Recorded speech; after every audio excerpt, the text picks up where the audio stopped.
آج میری اپنے کلینک میں ایک 60 سالہ مریض سے ملاقات ہوئی جو ایک یونیورسٹی کے پروفیسر ہیں۔ انٹرویو کے شروع میں انہوں نے مجھے ایک کانفرنس کے بارے میں بتایا جہاں انہوں نے ایک ایسا تحقیقی مقالہ پڑھا جسے دوسری یونیورسٹیوں کے پروفیسر اور طلباء و طالبات نے بہت پسند کیا۔ وہ اپنی کامیابی پر بہت خوش تھے۔ انٹرویو کے آخر میں جب میں نے ان کے 90 سالہ والد کا حال پوچھا جنہیں 2 سال پہلے کینسر ہو گیا تھا تو وہ بہت اداس ہو گئے۔ کہنے لگے میں اگلے ہفتے کہیں جا رہا ہوں۔ ڈاکٹر نے مجھے بتایا ہے کہ میرے والد کا کینسر سارے بدن میں پھیل گیا ہے اور اب وہ اس دنیا میں چند ہفتوں کے مہمان ہیں۔ تو عین ممکن ہے آپ کی اپنے والد سے یہ آخری ملاقات ہو۔ جی ہاں، آخری ملاقات۔ یہ جملہ کہہ کر وہ زاروں کی طرح رونے لگا۔ جب ان کی حالت سنبھلی تو میں نے کہا کیا آپ کو کوئی پچھتاوا ہے؟ کہنے لگے ڈاکٹر سہیل مجھے ساری عمر یہ حسرت رہی کہ میرے والد مجھ سے 2 جملے کہیں۔ کون سے 2 جملے؟ میں متجسس تھا۔ میں تم سے محبت کرتا ہوں، میں تم پر فخر کرتا ہوں۔ میرے والد چند ہفتوں کے بعد اس دنیا سے رخصت ہو جائیں گے اور مجھے بقیہ عمر یہ دکھ رہے گا کہ میں اپنے والد کی محبت سے محروم رہا۔ کیا یہ ممکن نہیں کہ وہ آپ سے محبت تو کرتے ہوں لیکن روایتی مردوں کی طرح محبت کا اظہار نہ کرتے ہوں؟ اگر محبت کا اظہار ہی نہ ہو تو وہ محبت کس کام کی؟ پھر وہ چند لمحوں کے لیے خاموش ہو گئے جیسے کسی گہری سوچ میں ڈوب گئے ہوں۔ وہ اس گہری سوچ سے لوٹے تو کہنے لگے ڈاکٹر سہیل میں بچپن سے ایک ذہین بچہ تھا۔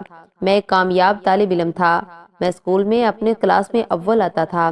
میں نے کالج میں کئی انعام حاصل کیے۔ مجھے یونیورسٹی میں کئی تمغے ملے۔ میں نے پی ایچ ڈی کے امتحان میں اعلیٰ نمبر حاصل کیے۔ میری تمام تر کامیابیوں کے باوجود، انعامات اور تمغوں کے باوجود میرے والد نے کبھی میری تعریف نہیں کی، کبھی مجھے گلے نہیں لگایا۔ میں ساری عمر اپنے والد کے ایک پیار بھرے جملے کو ترستا رہا۔ والد سے خوف زدہ رہتا تھا۔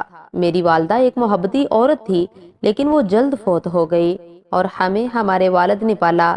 پھر انہوں نے دوسری شادی کر لی۔